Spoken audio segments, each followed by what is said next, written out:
الحمد لله نحمده ونستعينه ونستغفره ونؤمن به ونتوكل عليه ونعوذ بالله من شرور أنفسنا ومن سيئات أعمالنا من يهده الله فلا مضل له ومن يضلله فلا هادي له ونشهد أن لا إله إلا الله وحده لا شريك له ونشهد أن سيدنا ومولانا محمدا عبده ورسوله صلى الله تعالى عليه وعلى آله وصحبه وبارك وسلم تسليما كثيرا أما بعد فأعوذ بالله من الشيطان الرجيم بسم الله الرحمن الرحيم إن الذين قالوا ربنا الله ثم استقاموا تتنزل عليهم الملائكة ألا تخافوا ولا تحزنوا وابشروا بالجنة التي كنتم توعدون نحن أولياؤكم في الحياة الدنيا وفي الآخرة ولكم فيها ما تشتهي أنفسكم ولكم فيها ما تدعون نزلا من غفور رحيم ومن أحسن قولا ممن دعا إلى الله وعمل صالحا وقال إنني من المسلمين صدق الله العظيم.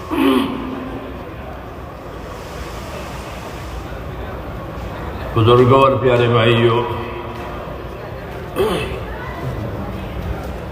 پہلی بات یہ ہے کہ اللہ تعالیٰ نے ہم کو اپنے دین سے اور دین کے کام سے نوازا ہے کہ ہم کو اللہ نے دین بھی دیا ہے اور دین کے لیے کام کرنا اور محنت کرنا یہ بھی دیا ہے.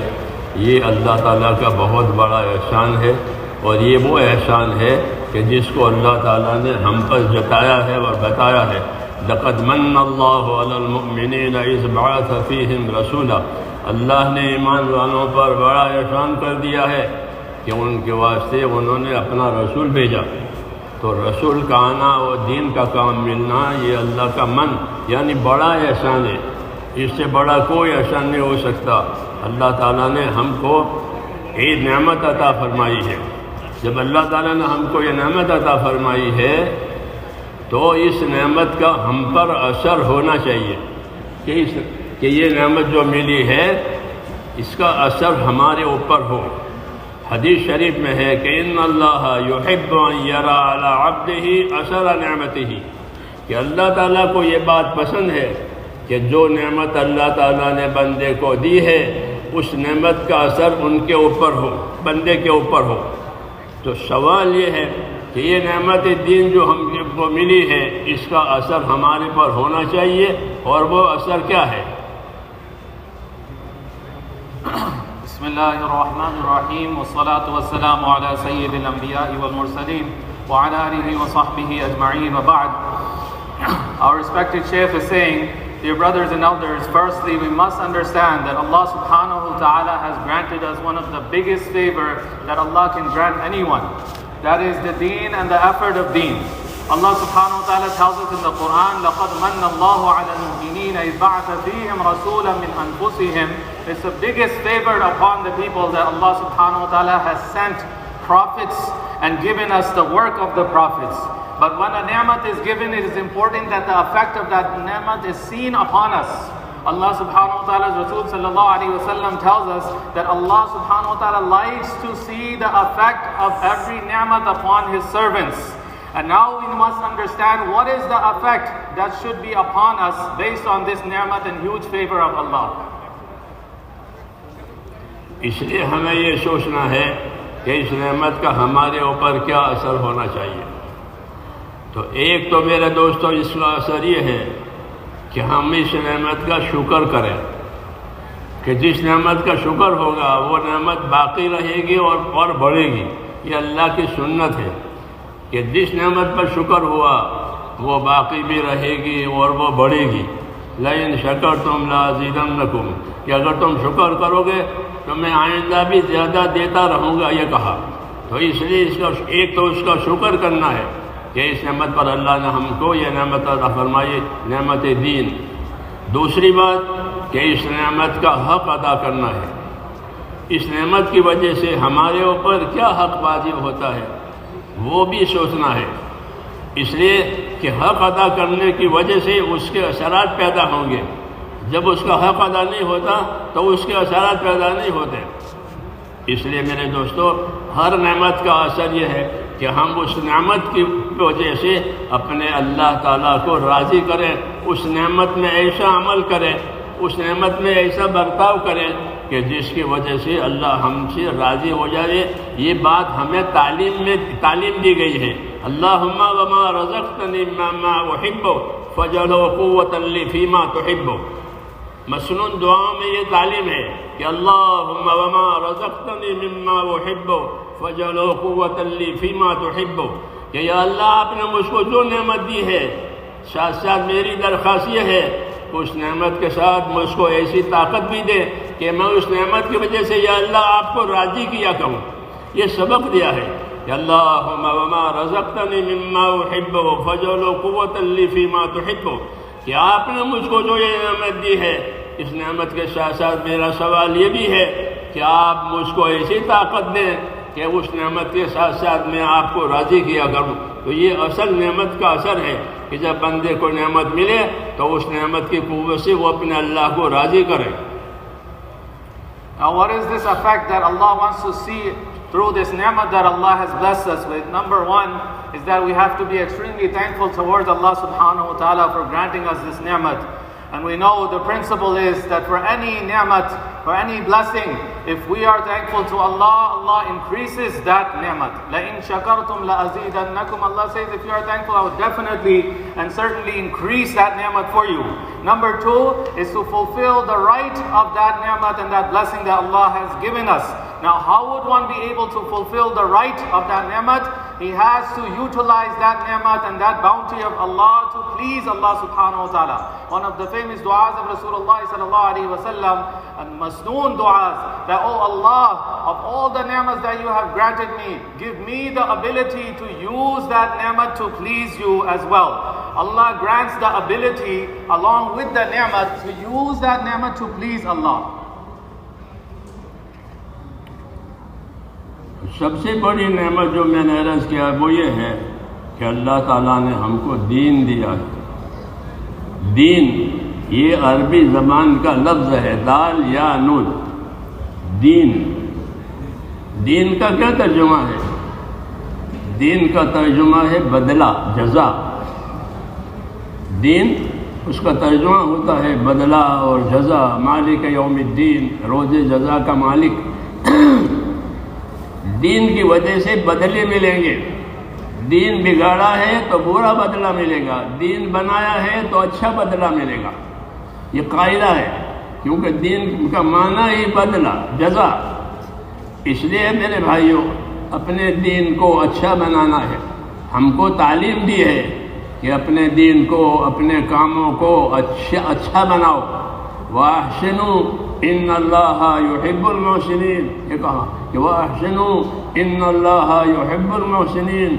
اچھی طرح کام کرو، اللہ تعالیٰ اچھی طرح کام کرنے والوں سے محبت کرتے ہیں. اس لیے جس طرح دنیا کے کاموں کو آدمی اچھے سے اچھی طرح کرتا ہے، مکان بنائے گا تو اچھا بنائے گا، کھانا بنائے گا تو اچھا بنائے گا، اپنا لباس پوشاک بنائے گا تو وہ اچھا بنائے گا، اپنی ہر چیز کو اچھی بناتا ہے.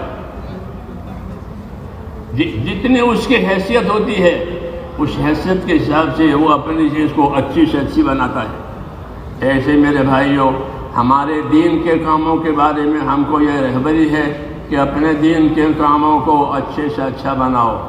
سب سے پہلا اپنا ایمان، اور ایمان ہے لا الہ الا اللہ، کہ اپنا ایمان بناؤ.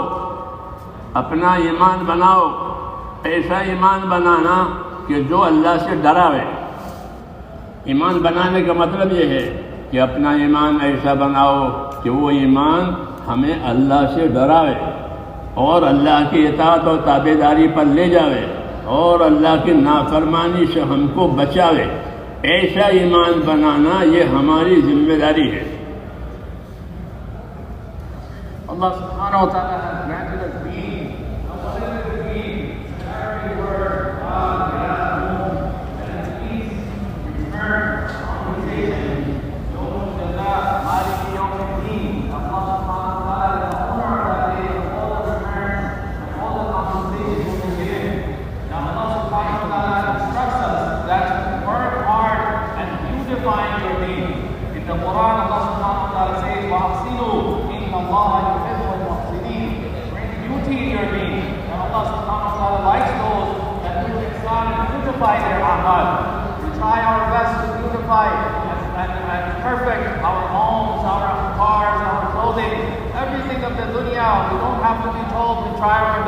better it. But when it comes to deen, we must remember that Allah subhanahu wa ta'ala wants us to try harder and perfect our deen. Now what does that start with? That starts with building our iman. Iman has to become so strong that this iman brings the fear of Allah subhanahu wa ta'ala. This iman puts that individual on obedience, and this iman protects that individual from all kinds of sin and iniquity.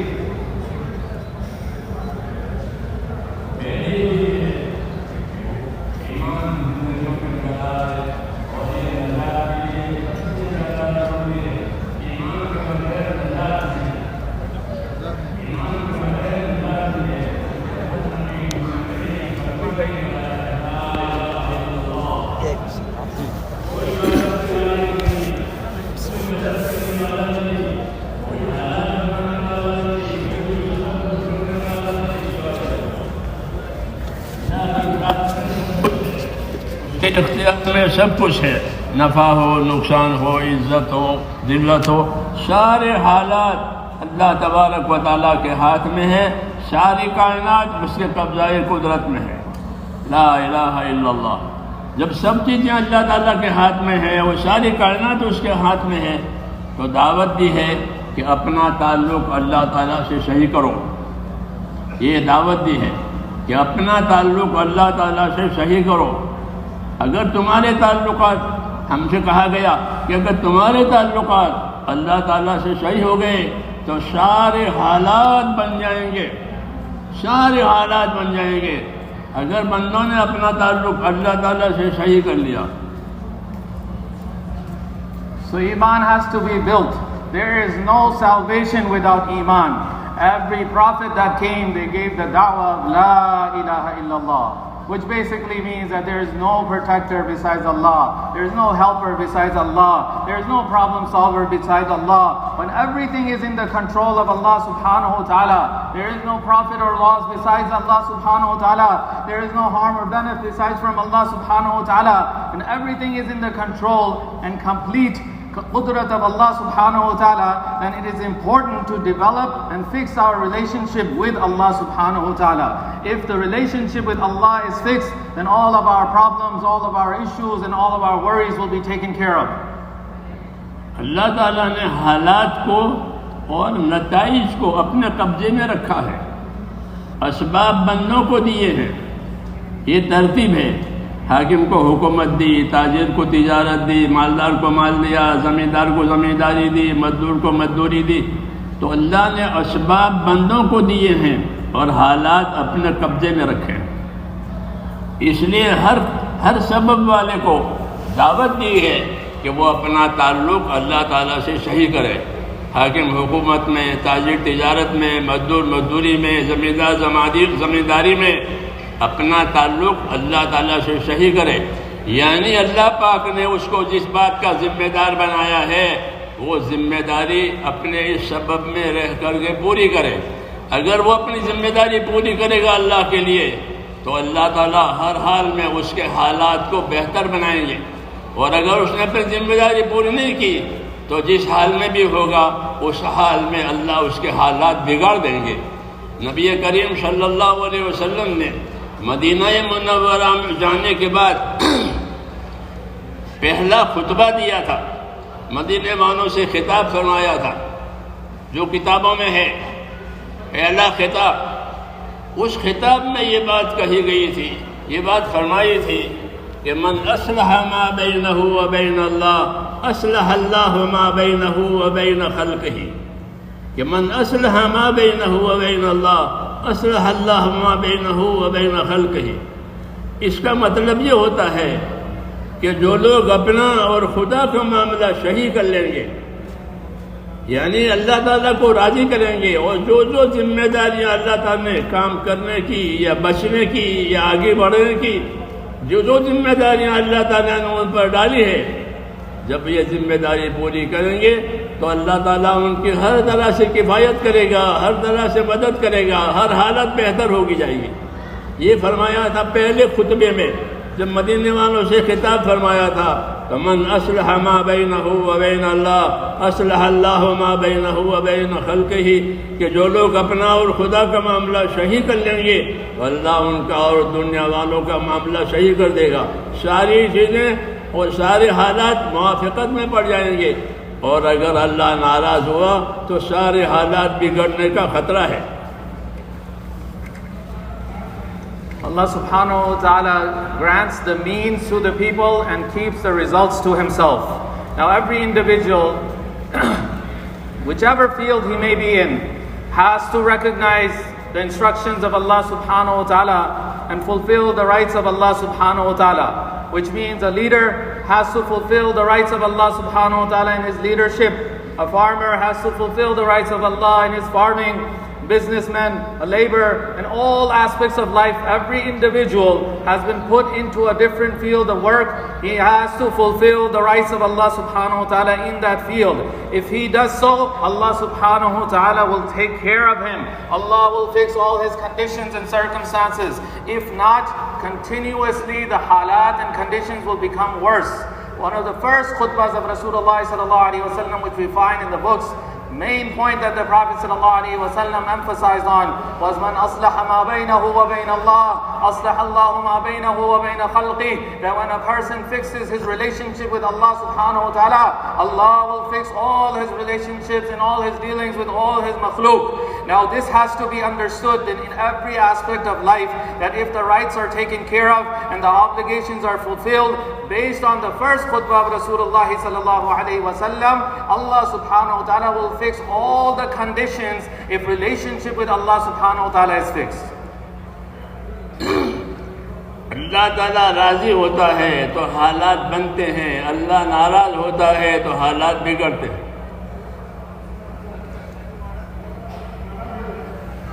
When Allah is pleased, then conditions get better. If not, then conditions get worse and worse. اس لیے دعوت دی ہے ہم کو کہ اپنے پروردگار کو، اپنے اللہ کو ہر حال میں راضی کرو، اور اللہ تعالیٰ راضی ہوگا اپنے دین سے، کیونکہ اللہ نے ہم کو پسند کر کے دین دیا ہے۔ وَرَضِيتُ لَكُمُ الْإِسْلَامَ دِينًا، پسند کر کے دین دیا ہے۔ جب اللہ نے ہم کو دین پسند کر کے دیا ہے اور بہت دین پسند کیا ہے، تو اللہ ہماری بے دینی کو کیسے برداشت کریں گے اور ہمارے بے دینی کو کیسے پسند کریں گے؟ اس لیے کسی کو اس کی اجازت نہیں ہے کہ وہ اپنے آپ کو بے دین بناوے اور دین کے کاموں کو توڑے یا دین کے کاموں کو چھوڑے، اس کی کسی کو اجازت نہیں ہے، بلکہ حکم دیا ہے کہ فَادْخُلُوا فِي السِّلْمِ كَافَّةً، ادخلوا فی السلم کافہ، اپنے دین میں پورے آ جاؤ۔ ایسا نہیں کہ آدھا کرے آدھا نہ کرے، تھوڑا کرے تھوڑا چھوڑے، ایسا نہیں ہے، بلکہ حکم دیا ہے کہ اپنے دین میں پورے آ جاؤ۔ ادخلوا فی السلم کافہ ولا تتبعوا خطوات الشیطان، اپنے دین میں پورے پابند ہو جاؤ، شیطان کی چال مت چلو، یہ ہم کو حکم ہے۔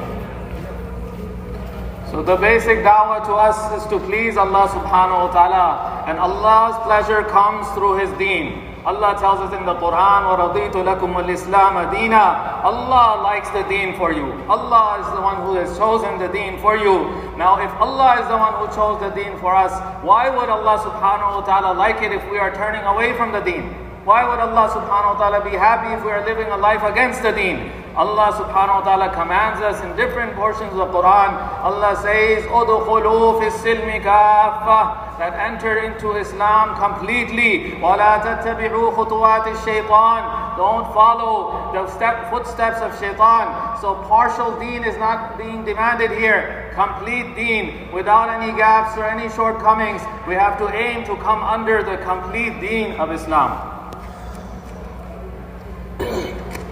اللہ تعالیٰ کی طرف سے ہم کو نعمتیں بھی ملتی ہیں اور اللہ کی طرف سے ہم کو حکم بھی ملتے ہیں۔ یہ دو چیزیں ہماری طرف آتی ہیں، اللہ بندوں کو نعمت بھی دیتا ہے اور اللہ بندوں کو حکم بھی دیتا ہے۔ نعمت کا تقاضا یہ ہے کہ نعمت دینے والے کا شکر ادا کیا جائے، نعمتیں غافل نہ کرے، نعمتیں ہم کو غافل نہ کرے۔ حکم ہے کہ تمہارا مال، تمہاری اولاد تمہیں اللہ سے غافل نہ کرے۔ لا تلہکم اموالکم ولا اولادکم عن ذکر اللہ، کہ تمہارا مال اور تمہاری اولاد، چونکہ یہ نعمتیں بڑی ہیں، یہ تم کو اللہ سے غافل نہ کرے، اور جو ایسا کرے گا یعنی غافل ہوگا تو وہ بڑے نقصان میں پڑے گا۔ تو اس لیے نعمت کا تقاضا یہ ہے کہ نعمت دینے والے کو راضی کیا جائے۔ تو میں نے کہا ایک ہماری طرف اللہ کی نعمتیں آتی ہیں، رات دن ہم کو اللہ نے نعمتوں سے ڈھانپ دیا ہے۔ وَأَسْبَغَ عَلَيْكُمْ نِعَمَهُ ظَاهِرَةً وَبَاطِنَةً، کہ اللہ نے اپنی نعمتوں سے تمہیں ڈھانپ دیا ہے۔ آدمی نعمتیں گن نہیں سکتا، اتنی نعمتیں اس کی طرف آتی ہے۔ اور دوسری چیز ہماری طرف جو آتی ہے وہ اللہ تعالیٰ کے حکم آتے ہیں، رات کے حکم، دن کے حکم، غریبی کے حکم، مالداری کے حکم، تندرستی کے حکم، بیماری کے حکم، جتنے جتنے حالات آئیں گے اس حال کے حساب سے حکم بھی آئیں گے۔ اس لیے ہم کو ان دونوں باتوں کو دیکھنا ہے کہ نعمت آوے تو نعمت کا شکر کریں، حکم آوے تو حکم میں اللہ کے اطاعت کریں۔ رسول اللہ صلی اللہ علیہ وسلم نے اسی لیے ہم کو ایک دعا سکھائی تھی، اس کی مدد کے لیے، اس کے آسانی کے لیے یہ دعا سکھائی تھی، ربی اعنی علی ذکرک و شکرک و حسن عبادتک۔ یہ مشہور معروف دعا ہے۔ اس دعا کے بارے میں علماء نے یہ کہا ہے کہ یہ دعا ہر مسلمان کو یاد ہونی چاہیے۔ رب اعنی علی ذکرک و شکرک و حسن عبادتک، کہ یہ دعا ہر مسلمان کو یاد کرنی چاہیے اور ہر نماز کے بعد مانگنی چاہیے۔ کیوں کہ اس دعا میں بڑی ذمہ داری کے لیے مدد مانگی ہے۔ Allah subhanahu wa ta'ala grants us countless ni'mats and bounties, and along with those bounties Allah subhanahu wa ta'ala grants injunctions and rulings. What is the demand of every ni'mat and bounty of Allah? We should be thankful to Allah subhanahu wa ta'ala and not fall into negligence. Allah subhanahu wa ta'ala says in the Quran, تُلْهِكُمْ أَمْوَالُكُمْ وَلَا أَوْلَادُكُمْ عَنْ ذِكْرِ اللَّهِ. Your wealth, your children should not make you negligent of Allah's dhikr. If a person falls into negligence because of a ni'mat, he will suffer a big loss. Allah subhanahu wa ta'ala's ni'mats are so much that the Quran tells us that Allah has covered our lives up with His ni'mats. وَأَصْبَحَ عَلَيْكُمْ نِعْمَهُ ظَاهِرَةً وَبَاطِنًا. Internally and externally, the ni'mats are all over us. So with these ni'mats, we have to be thankful to Allah and not fall into negligence. Number two, Allah grants rulings and injunctions with every ni'mat. That means that whatever condition we are in, they are injunctions of Allah subhanahu wa ta'ala. If somebody is in the state of poverty, what is Allah's command? What is Allah's ruling? If somebody is wealthy, what is Allah's command? What is Allah's ruling? If somebody is healthy, if somebody is ill, in all situations Allah subhanahu wa ta'ala has granted rulings and injunctions. One of the famous du'as of Rasulullah sallallahu alaihi wasallam is that Rabbi a'inni ala dhikrika wa shukrika wa husni ibadatik. Oh Allah, help me so I can remember you and I can be thankful to you and I can bring beauty in my deen. Ulama ikram have said that every Muslim should memorize this dua as it's completely comprehensive to completing the dhikr and shukr towards Allah.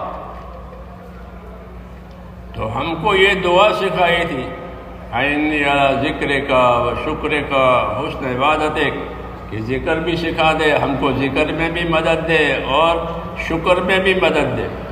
ذکر کا تعلق اللہ کے احکام سے ہے۔ ذکر کا معنی ہے، ذکر سے مراد ہے اللہ کے اطاعت۔ کل علماء نے لکھا ہے کل مطیع ذاکر، کہ جو بھی اللہ کے اطاعت میں ہوگا وہ اللہ کا ذاکر مانا جائے گا۔ اس لیے اصل ذکر یہ ہے کہ اللہ کے اطاعت اور اس کے حکموں کی پابندی کی جائے۔ اللہ کے حکموں کی تابعداری کرنے والا، اللہ کے حکموں کی پابندی کرنے والا وہ اللہ کا ذاکر ہے۔ اور اللہ کے حکموں کا پابند نہیں ہے تو چاہے جتنے وظیفے پڑھے، چاہے جتنی کوئی فائدہ نہیں ہوگا۔ اصل اللہ کے اطاعت ہے۔ اس لیے ذکر سے مراد یہ ہے کہ ہماری زندگی میں اللہ تعالیٰ کے اطاعت آوے۔ اگر اللہ تعالیٰ حکم دے تو ہم اس کے اطاعت کریں، اور اللہ تعالیٰ نعمت دے تو اس کا شکر کریں۔ یہی دعا مانگی گئی ہے، اعنی علی ذکرک و شکرک و حسن عبادتک، کہ تیری طرف سے حکم آوے تو ہم تیری اطاعت کریں، تیری طرف سے نعمت آوے تو ہم تیرا شکر کریں، اور اصل بات کہ ہم کو اپنی عبادت اچھی سے اچھی طرح کرنے کی توفیق اور طاقت دے۔ یہ دعا مانگی ہے کہ ہم تیری عبادت کو اچھی سے اچھی طرح کریں۔ ہاں یہ ضروری ہے کہ اللہ کی عبادت کو، اللہ کی اطاعت کو اچھی سے اچھی طرح کیا جائے، سیکھ کر کیا جائے، سمجھ کر کے کیا جائے، یقین کے ساتھ کیا جائے۔ اچھی کرنے کا یہ مطلب ہے کہ اس کے یقین کے ساتھ کریں کہ اس اطاعت سے، اس عبادت سے میرا اللہ راضی ہوگا اور میری کامیابی ہوگی، پھر اس کو سیکھ کر سمجھ کر اچھی طرح کریں۔ یہی مقصد ہے۔ اس لیے یہ ہماری زندگی کی ذمہ داری ہے کہ ہماری زندگی میں ہم نعمتوں میں شکر کرنے والے بنیں، اور اللہ کی طرف سے جو حکم آوے ہم اس کی اطاعت کرنے والے بنیں۔ Through this dua, Rasulullah sallallahu alaihi wasallam, Rabbi a'inni ala dhikrika wa shukrika wa husni ibadatik. Now what is this dhikr? Dhikr means that this is directly related to the injunctions of Allah subhanahu wa ta'ala, to follow and obey. The ulama ikram have said, kullu muti'in dhakir, that every person who is obedient, that is truly the person who is a dhakir, who remembers Allah subhanahu wa ta'ala. So dhikr means obedience, and to live a life against obedience means this is a life of ignorance and jahala.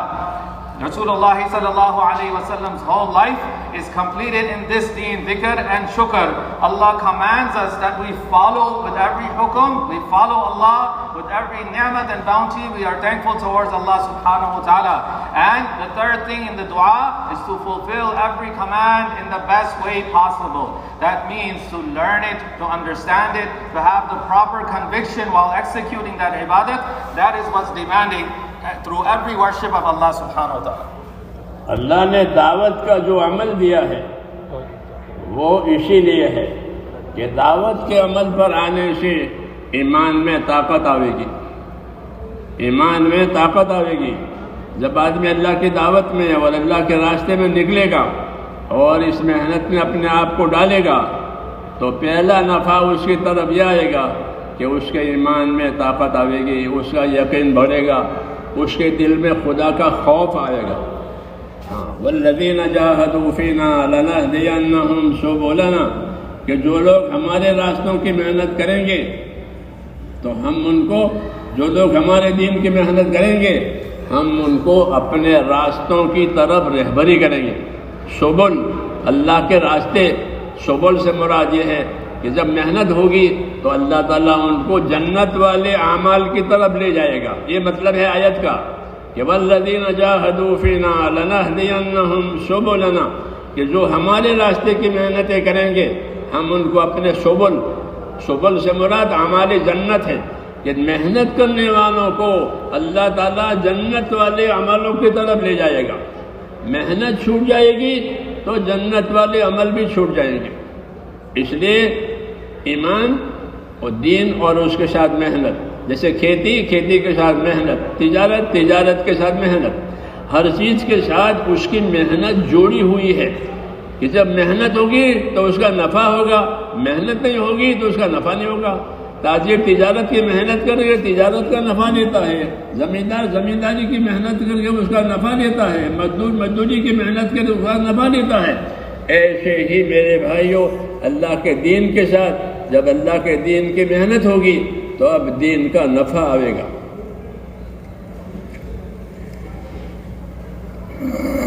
So through the da'wah towards Allah subhanahu wa ta'ala, one of the benefits is that this brings strength to our iman. The very first thing, that by calling towards Allah and going out in the path of Allah subhanahu wa ta'ala, the very first benefit is that the iman becomes strong. Allah subhanahu wa ta'ala says in the Quran, وَالَّذِينَ جَاهَدُوا فِينَا لَنَهْدِيَنَّهُمْ سُبُلَنَا. Those that strive in our path, we open up gates and we guide them towards our ways and our pathways. Subul, what does this mean? Allah subhanahu wa ta'ala puts that person's life towards the actions of Jannah. That through the effort, Allah will guide him towards doing those things that would lead him towards Jannah. If no effort is done, then the path of Jannah will also be lost. Just like in every field, if there is no effort done on farming, the farmer will not see any benefit. The businessman does not do any effort, he will not see any benefit or profit in his business. In every aspect of life, Allah has connected an effort with it. So if deen is also connected with effort, Allah subhanahu wa ta'ala will bring alive those actions that will lead this person towards Jannah. تو میں نے کہا کہ جس طرح ہر چیز کے ساتھ محنت لگی ہوئی ہے، ہمارے دین کے ساتھ بھی محنت لگی ہوئی ہے کہ دین محنت کے ساتھ، دین کی دعوت، دین کی تعلیم، دین کی پابندی اور استقامت، یہ مراد ہوتا ہے کہ اللہ کے دین کی محنت کے لیے کہ اللہ کے دین کی دعوت دو، اللہ کے دین کی دعوت دو، اللہ کے دین کے مددگار بنو۔ اللہ کے دین کی دعوت کا مطلب یہ ہے کہ ہم اپنا دین لے کر کے دنیا میں پھریں، اور دین کا کیا نفع ہے اور بے دینی کا کیا نقصان ہے، آخرت میں کیا ہوگا، دنیا میں کیا ہوگا، ان باتوں کو جانتے ہوئے دوسروں میں اپنے دین کی بات چلاویں، اور دوسروں کو اور اپنے بھائیوں کو اپنے دین کی دعوت دیں۔ جس قدر ہمارا قدم دعوتوں پر اور دین کی محنت پر ہوگا، ہم اپنے دین پر مضبوط ہو جائیں گے۔ ان تنصروا اللہ ینصرکم ویثبت اقدامکم، یہ کہا کہ اگر تم اپنے دین کی مدد کرو گے تو اللہ تمہاری مدد کرے گا۔ اللہ کی مدد کا کیا مطلب ہے؟ کہ اللہ کی مدد کا مطلب یہ ہے کہ جو کام لے کر کے تم چلے ہو، اللہ دنیا میں اس کام کو چالو کر دے گا، یہ رکے گا نہیں، اس کی رکاوٹیں ختم ہو جائے گی، اس کے ماننے والے پیدا ہو جائیں گے، اس کے قبول کرنے والے تیار ہو جائیں گے۔ کہ ان تنصروا اللہ ینصرکم، کہ اگر تم اللہ کے دین کے مددگار بنو گے تو اللہ تمہاری مدد کرے گا، یعنی تمہاری بات چلے گی، تمہاری بات دنیا میں قبول ہو جائے گی۔ ہر قسم کے لوگ، ہر قسم کے بندے ایمان والے تمہاری بات کو قبول کریں گے۔ جیسا کہ ہم دیکھ رہے ہیں آج دنیا میں کہ جب دین کی محنت ہوئی تو ہر قسم کے لوگ، غریب بھی، مالدار بھی، پڑھے لکھے، بے پڑھے لکھے، مرد بھی، عورت بھی، شہری دیہاتی، ہر قسم کے لوگوں نے اس کام کو لینا شروع کیا، اپنی زندگی دین پر لانا شروع کیا۔ توبہ مل گئی، لاکھوں آدمیوں کو توبہ ملا۔ ہم توبہ نہیں کرا سکتے تھے، لیکن اللہ کی مدد سے ان کو توبہ ملی ہے۔ کیوں؟ کہ محنت کرنے والوں کی اللہ مدد کرتے ہیں کہ جب تم دین کی محنت کرو گے تو ہم تمہاری محنت کے اثرات کو دنیا میں پھیلائیں گے، تمہاری بات کو قبول کرنے والے بنائیں گے۔ ایک انعام یہ ہے کہ تمہاری بات قبول ہوگی دنیا میں، دوسرا انعام یہ ہے کہ تمہارے اپنے قدم بھی جمیں گے۔ جتنی تم لوگوں کو دعوت دو گے، جتنا تم لوگوں کو سمجھانے کی کوشش کرو گے، اتنے تم اپنے دین پر مضبوط ہو جاؤ گے۔ ان تنصروا اللہ ینصرکم ویثبت اقدامکم، دو باتیں کہی ہے کہ اگر تم اپنے دین کی مدد کرو گے تو اللہ تمہاری مدد کرے گا، یعنی تمہارے دین کے بعد دنیا میں چلے گی، ہر رنگ والے کے پاس، ہر قوم کے پاس تمہارے دین کے بعد چلے گی، لوگ اس کو لیں گے۔ دوسرا فائدہ کیا ہوگا؟ کہ دوسرا فائدہ تمہاری محنت دعوت کا یہ ہوگا کہ تم اپنے دین پر مضبوط ہو جاؤ گے۔ اگر یہ کام چھوٹ گیا تو دوسروں کا نفع بھی گیا اور خود بھی اپنے دین میں کمزور ہو جاؤ گے۔ فرائض چھوٹ جائیں گے۔ دین میں کمزور ہونے کا مطلب یہ ہے کہ جو باتیں اللہ نے فرض کی ہیں وہ چھوٹ جائے گی، نماز چھوٹ جائے گی، زکوٰۃ ادا نہیں ہوگی، روزے ادا نہیں ہوں گے، دین نہیں سکھا جائے گا۔ محنت چھوٹنے کے یہ اثرات ہیں، منفی اثرات کہلاتے ہیں یہ، کہ یہ اثرات پڑیں گے کہ دین کے محنت چھوڑ دی جائے گی، تو پھر یہ باتیں پیدا ہوگی۔ ہاں کہ نماز چھوٹ گئی، زکوٰۃ ادا نہیں ہوئی۔ چنانچہ آج 100% مسلمانوں میں ہونا تو یہ ہے کہ 100% مسلمان نمازی ہوں، نہیں ہے۔ 100% مالدار زکوٰۃ ادا کرنے والے ہوں، لیکن نہیں ہے۔ ایسے 100% دین سیکھنے والے ہوں، لیکن نہیں ہے۔ وجہ کیا ہے؟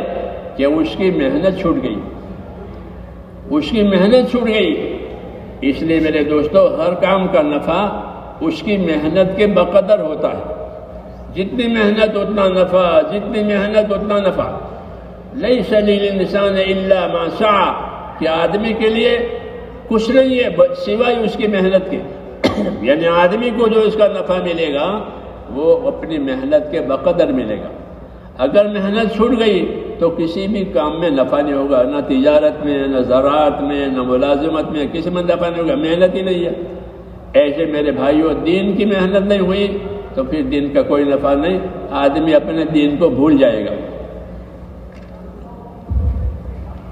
Allah subhanahu wa ta'ala has connected the effort with everything, and deen requires effort. That through our da'wah, we have to bring alive ta'aleem, we have to bring alive consistency and become the helpers of Allah subhanahu wa ta'ala, helpers of the deen of Allah subhanahu wa ta'ala. We have to go around and explain to the people what is the benefit of it, living a life with deen, and what is the loss if a person lives a life against the deen, and call people towards this. When a person becomes the helper of the deen of Allah subhanahu wa ta'ala, Allah says, in tansurullaha yansurkum wa yuthabbit aqdamakum. When you help Allah's deen, Allah will help you, and Allah subhanahu wa ta'ala will make your feet firm. That means in every aspect of life, if we look around, wherever effort is being done, within America, if we see that people are here from all over the world, this shows that when effort is done, Allah subhanahu wa ta'ala helps that effort. Allah brings acceptability with that effort. All aspects of people, all type of people, whether rich, poor, big, small, every type of person starts to accept that message. And we have seen this, that wherever effort has been done, Allah removes the obstacles. Allah removes those people that are coming in the way. Anyone that rejects, Allah turns them into a helper, and they are ready to accept the message. This is a sign of the help of Allah subhanahu wa ta'ala. That's the very first thing by becoming the helper of the deen of Allah. Number two is that our feet will become firm. That wherever we are, we will become consistent in our deen. What we are seeing today is that the basic a'mal of our deen, salat, basic injunctions and obligations, zakat and fasting, we don't see 100% of the Muslims doing this. Do we see people praying 100%? No. We see zakat paying? No. We see people learning the deen 100%? No. All of this is because we have left the effort. Allah subhanahu wa ta'ala says, لَيْسَ لِلْإِنسَانِ إِلَّا مَا سَعَى. The rule and the principle is that based on the effort, proportionate to the amount of effort which is put into something, that's what you will get. So based upon the effort of deen, that's the amount of deen we are seeing today. And in every department of life, this rule works. Whether a person is doing business or farming or taking care of crops or any other aspect of life, based on how much effort he puts into it, he sees the profits. So for deen, if we follow and we become the helpers of Allah's deen, Allah subhanahu wa ta'ala will show us the effects at that level.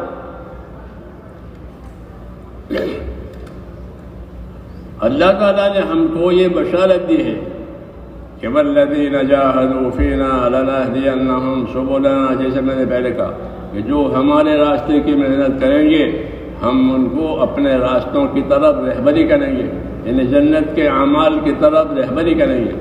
دین کی محنت کا پہلا فائدہ یہ ہوتا ہے کہ آدمی کے دل میں خدا کا خوف پیدا ہوتا ہے۔ ہاں، اللہ اپنا خوف ڈالتے ہیں۔ 4 مہینے صحیح لگے، مثال کے طور پر کہوں 4 مہینے صحیح لگے کہ کیا ملا؟ کہ خدا کا خوف ملا۔ کہ خدا کا خوف ملنے کا کیا علامت ہے، کیا نشانی ہے؟ کہ میں نے تمام گناہوں سے توبہ کی۔ وہ یہ کہے گا کہ گناہوں سے توبہ ہوئی، جو نمازیں چھوٹی تھی اس نمازوں کو پڑھ رہا ہوں۔ ہمارے ہاں ایک آدمی نے 20 برس کی نمازیں قضا پڑھی، میں اس کو جانتا ہوں، کل قصہ نہیں ہے۔ جماعت میں نکل کر جب نماز کی اور آخرت کے عذاب ثواب کی اہمیت سامنے آئی تو اس نے 20 برس کی نمازیں قضا پڑھی کہ میں نے 20 برس تک نماز نہیں پڑھی۔ یہ کیا ہوا کہ اس کام کی وجہ سے، دعوت دینے کی وجہ سے اندر خوف پیدا ہوا۔ آدمی کو 2 چیزیں چلاتی ہے، یا خوف چلاتا ہے یا شوق چلاتا ہے۔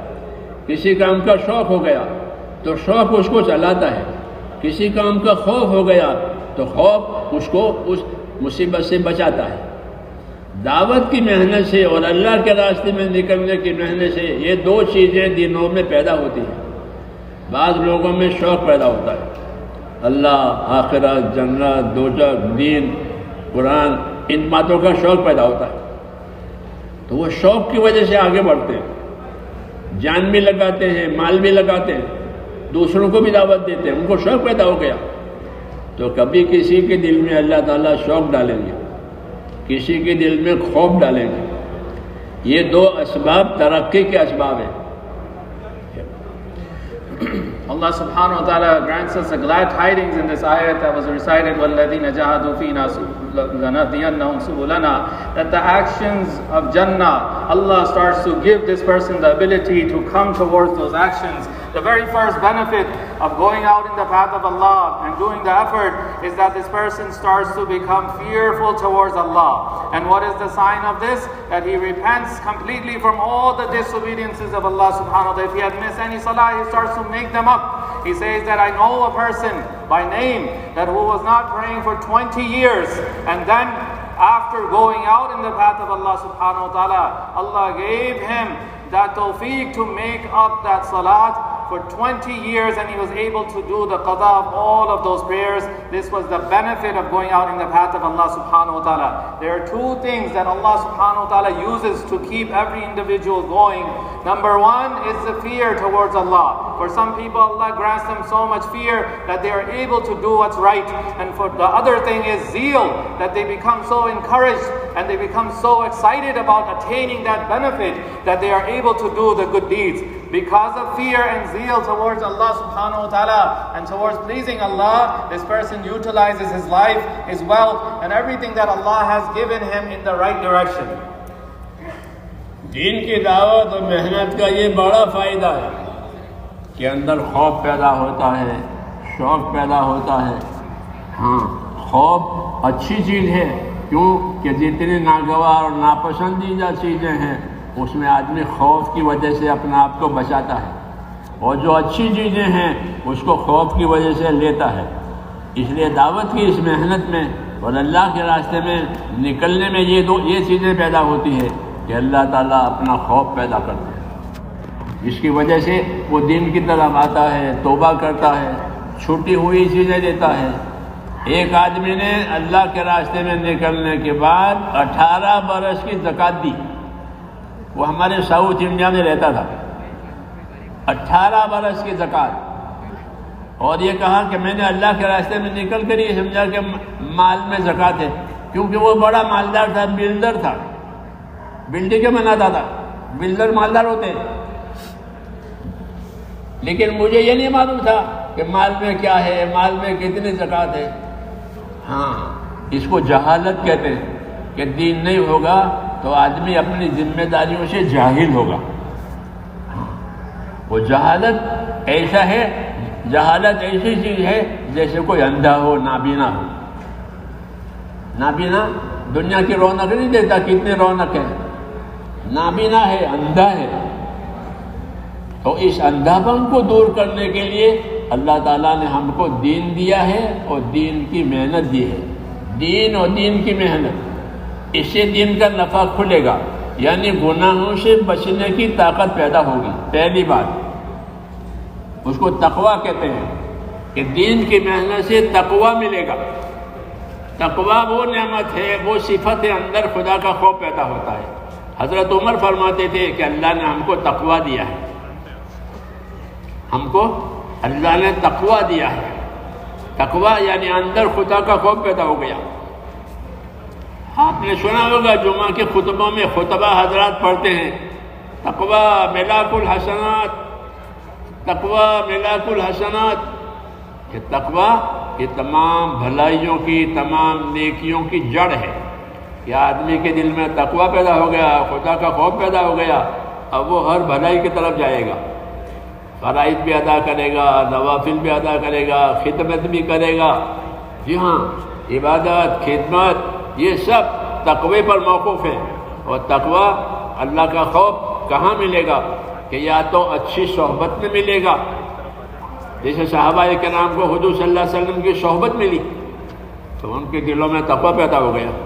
تو یا تو تقوی اچھی صحبت سے ملے گا، اور اچھی صحبت نہیں ہے تو اچھی محنت سے ملے گا. کہ اچھی محنت ہو گئی دین کی، اللہ کے حکموں کی، اعمال کی محنت ہوئی، اس میں چلنے کی وجہ سے، اس میں پھرنے کی وجہ سے اللہ اپنا خوف دے دیتے. اس کی وجہ سے آدمی اپنی گزری ہوئی زندگی پر پچھتاتا ہے، اس کو حسرت ہوتی ہے میں نے اپنی زندگی برباد کر دی، میں نے کچھ نہیں کیا، اس کو حسرت اور ندامت ہوتی ہے، اور ندامت کی وجہ سے وہ توبہ کر کے پھر آگے بڑھتا ہے۔ تو اللہ کے راستے میں نکلنے کا ایک فائدہ یہ ہے کہ آدمی کو توبہ ملتی ہے اور پچھلی زندگی پر اس کو افسوس ہوتا ہے، اور اگلی زندگی بنانے کی طاقت ملتی ہے کہ اگلی زندگی مجھے بنانی ہے ایمان والی، عبادت والی، اخلاق والی، اخلاص والی۔ یہ زندگی میں یہ چیزیں بننی چاہیے، خالی کھانا کمانا نہیں، بلکہ اللہ نے زندگی کو اس لیے دی ہے کہ اپنی زندگی کو بناؤ، یہ نہیں کہ اپنی زندگی کو گزارو، وہ تو گزرے گی، روزانہ صبح شام ہوتی ہے، زندگی گزرتی ہے۔ اصل تو میرے بھائیوں زندگی کو بنانا ہے، اور زندگی بنانے کا مطلب یہ ہے کہ ہماری زندگی اللہ کے رضا والے راستے پر بڑھ جاوے، رسول اللہ صلی اللہ علیہ وسلم کی سنتیں اور آپ کے طریقے ہماری زندگیوں میں آ جائے، اور دوسروں کے ساتھ ہمارا معاملہ بھلائی اور احسان کا ہو جاوے۔ ایمان، اعمال، اخلاق، یہ تین چیزیں بنیادی ہیں۔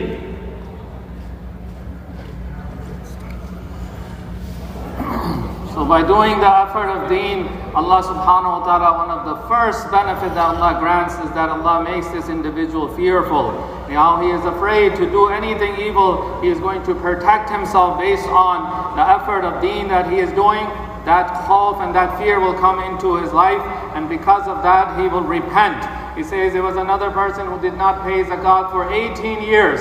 By going out in the path of Allah subhanahu wa ta'ala, finally Allah gives him the tawfiq and he was able to pay it off. He was a person who worked as a builder and in the line of construction. These people are very, very wealthy. He had no idea how to pay the zakat, but this was the barakat and blessing and the benefit of going out in the path of Allah, that Allah gave him the tawfiq to finally pay off the zakat for 18 years. If we live without deen and without knowing our rights towards Allah, is living in the state of ignorance. And an ignorant man is just like a person who is blind. He cannot see the attractions of this dunya.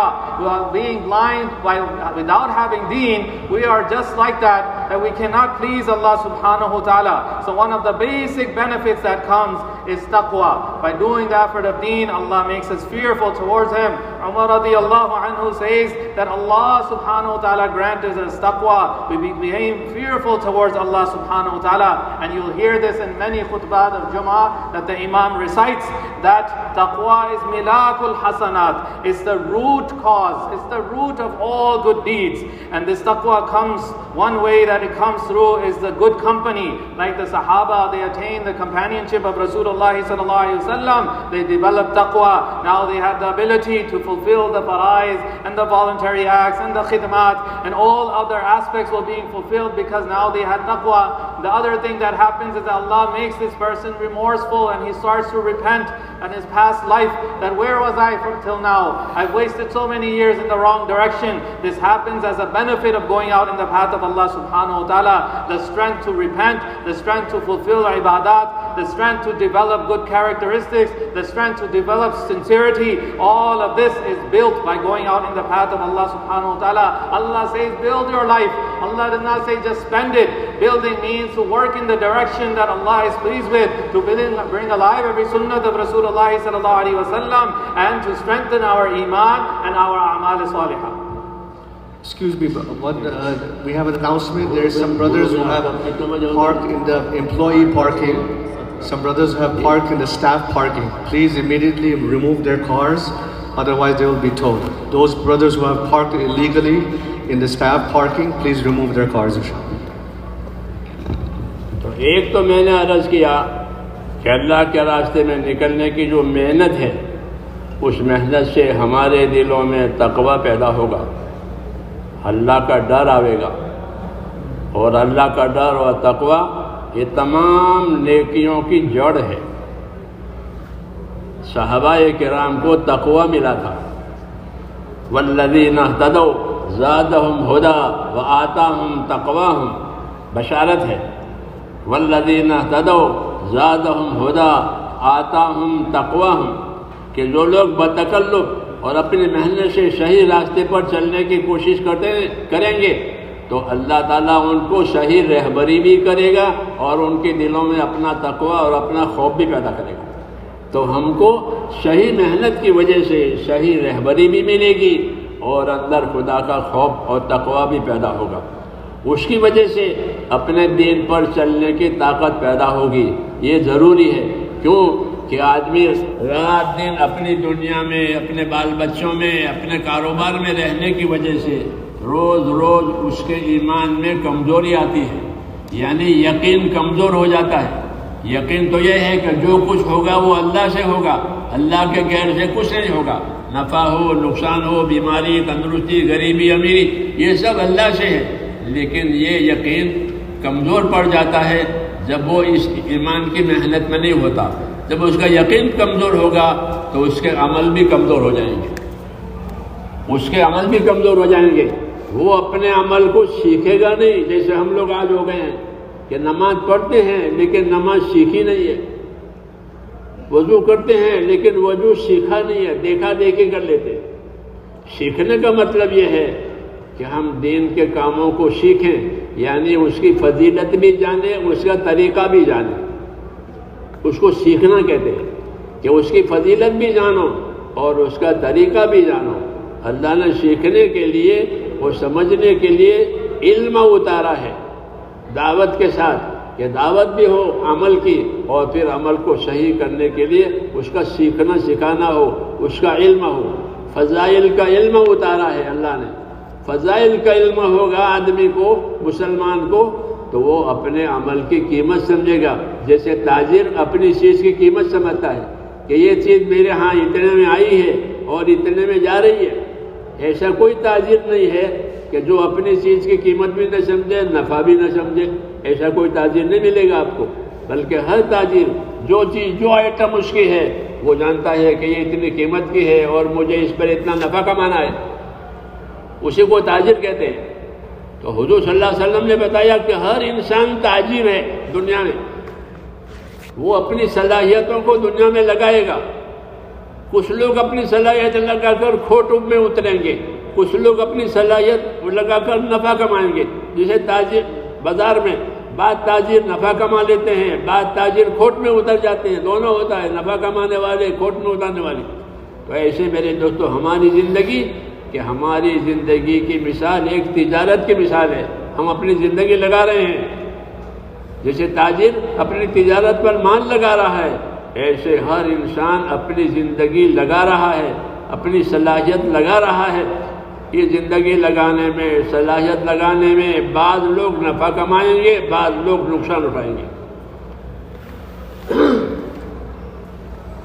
Our respected brothers, when we go out in the path of Allah subhanahu wa ta'ala, Allah grants taqwa, which is the root of all the good deeds. In the Quran, Allah says, وَالَّذِينَ اهْتَدَوْا زَادَهُمْ هُدًى. When people run towards hidayah, they make an effort towards hidayah, Allah increases their guidance and Allah grants them taqwa, which is a necessary aspect to stay onto the deen.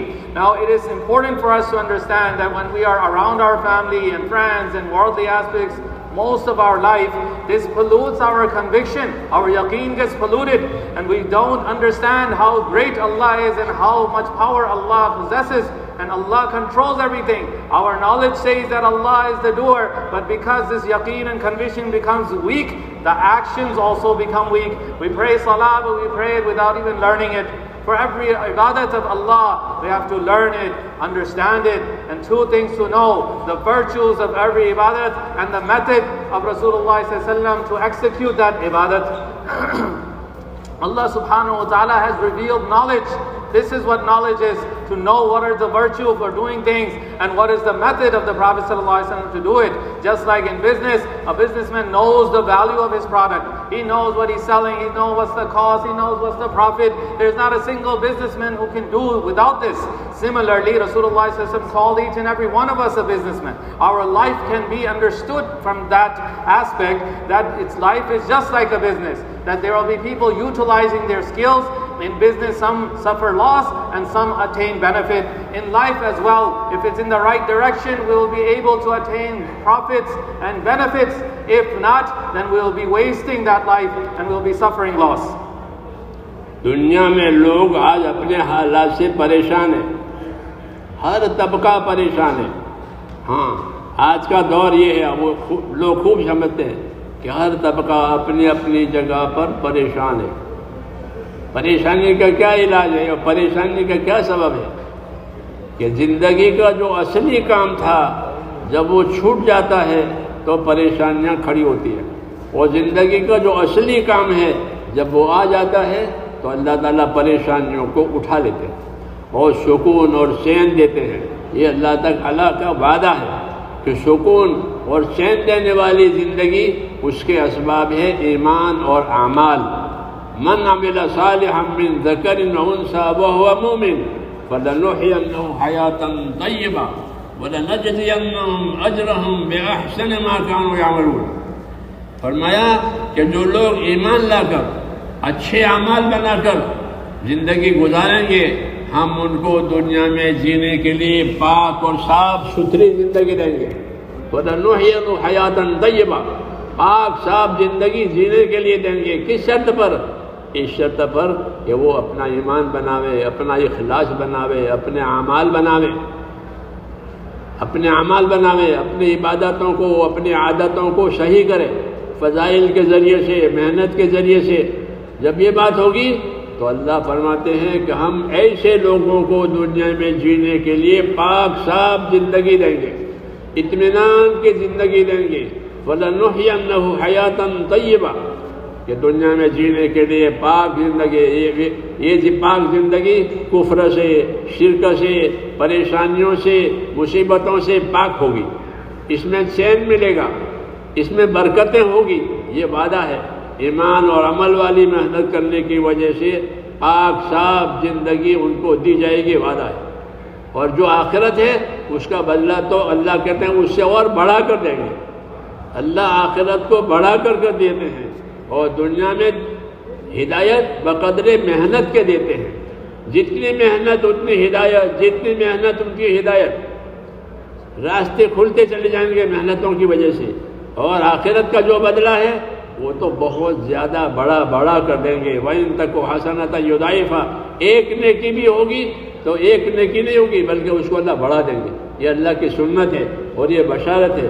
اس لیے میں سمجھدار آدمی وہ ہے کہ جو اپنی ذات پر قابو کرے۔ حدیث شریف میں ہے کہ الکیس من دان نفسہ وعمل لما بعد الموت، سمجھدار آدمی وہ ہے جو اپنی ذات پر قابو کرے، یعنی اپنے آپ کو اللہ کے ناراضگی سے بچاوے اور موت کے بعد کام آوے وہ عمل آج کرے۔ ہماری اس دعوت میں، اس محنت میں یہی ہے کہ اپنی زندگی کو صحیح بنانا ہے، اپنی آخرت بنانی ہے، اس کے لیے محنت کرنی ہے، دعوت کی محنت، اس کے لیے دعوت کی محنت کرنی ہے کہ دعوت کی محنت سے یہ مسئلے حل ہو جائیں گے۔ اس لیے ہمارے بزرگوں نے، اللہ تعالیٰ ان کو جزائے خیر دے، ہم کو اس راستے پر ڈالا ہے، اور اپنے ہر بھائی کو جس کی دعوت دی جاتی ہے کہ وہ پاک صاف ستھری چین والی زندگی حاصل کرنے کے لیے اپنے آپ کو تیار کرے۔ اس کے لیے آسان راستہ یہ ہے کہ اس کام میں 4 مہینے ایک مرتبہ اچھی طرح سے لگائے جائے۔ 4 مہینے ایک مرتبہ اچھی طرح لگے اور کام سے تعلق پیدا ہو جاوے۔ اس لیے پہلی دعوت یہ ہے کہ اپنے آپ کو ایک مرتبہ 4 میں لگاؤ۔ جنہوں نے نہیں لگائے ہیں وہ جلدی کریں، اور جنہوں نے نہیں لگائے ہیں وہ 4 مہینے والی محنت کا اپنے آپ کو پابند کریں، تو انشاءاللہ دنیا کے حالات بھی صحیح ہو جائیں گے اور آخرت کے حالات بھی صحیح کرنے کی توفیق ہو جائے گی۔ اللہ تعالیٰ دین کی محنت کی وجہ سے مصیبتوں کو اٹھا لیتے ہیں۔ حدیثوں میں ہے کہ دین کی محنت کرو، یہ جنت کا دروازہ ہے، اور تمہاری مصیبتیں اللہ اٹھا لے گا۔ تو مصیبتیں اٹھا لی جائے گی، جنت کے دروازے تک پہنچ جائیں گے، یہ راستہ ہے۔ اس لیے ہم اپنے بھائیوں سے یہ بات کہے جاتے ہیں کہ آج ماشاءاللہ اجتماع میں سب جمع ہوئے ہیں، اور ہمارے جمع ہونے کا مطلب یہ ہے کہ جمع ہو کر اللہ کے دین کی فکر محنت کریں۔ اس لیے آپ حضرات سے درخواست کی جاتی ہے کہ ہماری مجلس ہے، اب اس سے بڑی مجلس آئندہ نہیں ہوگی، اب تو دعا ہو جائے گی۔ آج موقع ہے، ہمت کر کے 4 مہینوں کے لیے اپنے آپ کو پیش کرو۔ خاص کر کے ہمارے وہ بھائی کہ جنہوں نے اب تک 4 مہینے نہیں دیے ہیں، 100 سال ہو گئے تبلیغ کو اور اب تک 4 مہینے نہیں ہاتھ آئے ہیں، وہ پہل کریں اور اپنے آپ کو اللہ کے دین کو سیکھنے سکھانے کے لیے، اپنی زندگی کی ذمہ داریوں کو سمجھنے کے لیے اس راستے میں نکلیں 4 مہینوں کے لیے۔ اب بتائیں اب اس کے ساتھ کون کون تیار ہے؟ جب تک ہماری تشکیل نہ ہو جائے اٹھک بیٹھک نہ کریں، کام کے مددگار بنیں۔ جیسے سلام پر نماز پوری ہوتی ہے ایسے تشکیل پر ہمارا یہ کام پورا ہوگا۔ My respected brothers and elders, we see that in every category of life, people are worried. In their own way, they're going through problems and complications. Allah subhanahu wa ta'ala has given us a solution that when people go out in the path of Allah and they live a life of iman and a'mal salihah, Allah says in the Quran, "Man amila salihan min dhakarin aw untha wa huwa mu'min, falanuhyiyannahu hayatan tayyibah." Will give them a pure life, a life which is free from stress, a life which is free from problems, calamities and issues. All the problems will be solved if this person comes onto iman and lives a life of ikhlas, sincerity and a'mal salihah. Through the virtues and through making effort, this person will be attaining a comfortable life. Now he won't have any issues. Hayatan tayyibah means free from any kind of disbelief and shirk and problems and struggles and stress. Everything is covered. This is the promise in this effort of Allah subhanahu wa ta'ala. And this is just in the world. In the hereafter, Allah will multiply on a whole different scale. Allah subhanahu wa ta'ala says, وَإِن تَكُ حَسَنَةً يُضَاعِفْهَا. Any good deeds in the hereafter, Allah will continuously multiply for us. This is the sunnah of Allah subhanahu wa ta'ala. Allah grants these glad tidings. This is why Rasulullah said in the hadith, Al-Kayyisu man dana nafsahu wa amila lima ba'da al-maut. Intelligent person is the one who controls himself from his desires and he works towards the life hereafter. And because of that, Allah subhanahu wa ta'ala solves all of his problems. And this is why we are saying that if a person goes out in the path of Allah and spends 4 months properly, this will put his life onto track. If we haven't done so already, we should immediately be planning to go out for 4 months. This will fix all of the issues, and in the hereafter, Allah subhanahu wa ta'ala will put our life, this dunya, in a way that the hereafter issues will be solved as well. The hadith, there are numerous hadiths that point to this, that when a person does the effort of deen, Allah puts his life onto the track which leads to the door of Jannah. And number 2, all the problems of the dunya are uplifted by Allah subhanahu wa ta'ala. So let's look at this gathering. This is one of the final biggest gathering of the Ijtima. We're not going to get an opportunity like this again. So let's make intentions for 4 months if we have not done so already. Tabligh has been around for 100 years and we're saying the same thing and we still haven't spent 4 months. So please make intention for 4 months and do not get up from this gathering. Just like in Salah, we do not get up until the Salam is done, until the Tashkeel is complete. Do not get up and make any movements from this gathering. So who's ready, brothers? Stand up, brothers. Make intentions, inshallah. جنہوں نے اب تک نہیں لگائے ہیں وہ موقع کو غنیمت سمجھے. Take advantage of this opportunity, brothers. You haven't spent 4 months, make intentions. Stand up, brothers. جن کا وضو ہے وہ بیٹھے رہیں, ابھی تشکیل ہوگی. Whoever has wudu, stay seated, inshallah. اٹھک بیٹھک نہ کرے.